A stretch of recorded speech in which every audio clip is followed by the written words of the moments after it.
Okay, are we good? Okay, great. Well, good afternoon, everyone.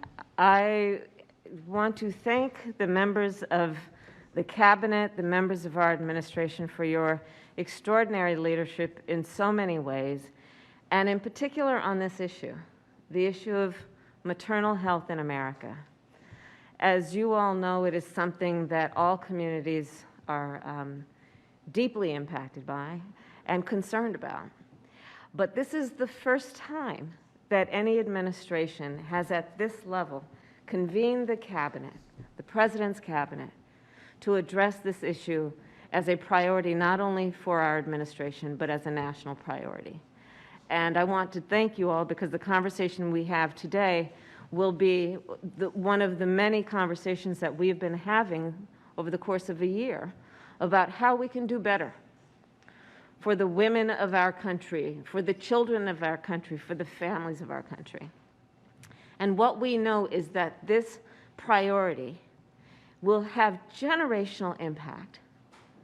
What we know is that this is an issue that is measured in the context of what we know is a charge to do much better, which is that the United States of America has one of the highest maternal mortality rates of any so-called developed country.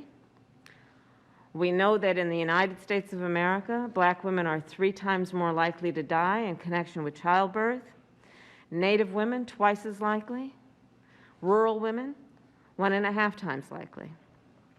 What we also know is that this is an issue that is not just about health care. It is about treating a woman as a whole human being.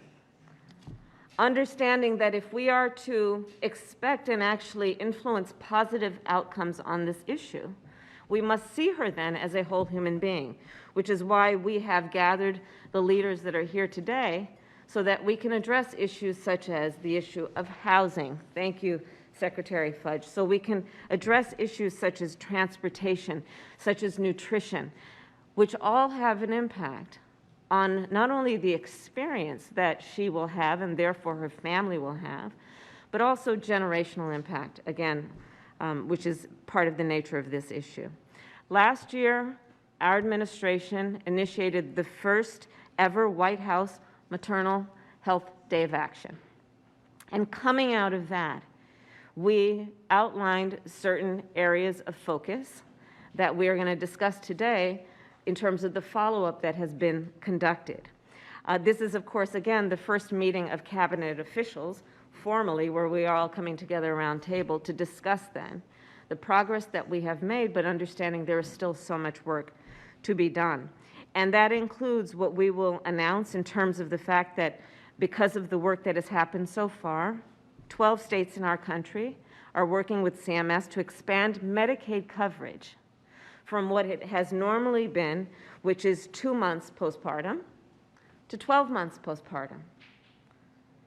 And how fantastic that is going to be when we continue to grow those numbers and what that will mean for the women and their families that are affected by this issue.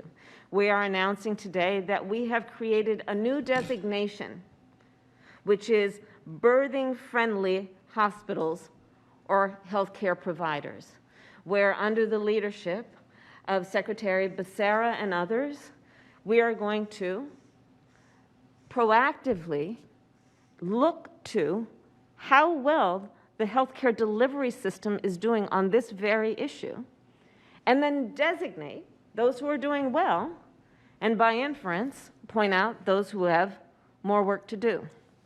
We are announcing today that through CMS, the healthcare industry is going to be convened. We're going to bring together, through the administrator's leadership, a convening of private sector, public sector, to talk about how we can do better. Through HRSA, $16 million in new maternal care and early childhood grants will also be facilitated as a way of, again, encouraging better practices and good outcomes. So this is some of the work that we are discussing today, and it is the work that has been done. And I was with the President this morning in the Oval Office talking about many matters and many issues, and he said, hey, The cabinet's coming together today on this issue. This is good stuff. Because we know from the top of our government through the ranks, we all recognize that we have the capacity to do much better and that we are committed to doing much better for the families of our country. So again, I thank you all, and I look forward to the conversation we're about to have. And to the cabinet members who are on the screen, thank you as well. So let's begin our discussion. Okay. Brooklyn subway shooting suspect has been arrested. Do you have any reaction? Thank you. I applaud all of the law enforcement officials, the first responders.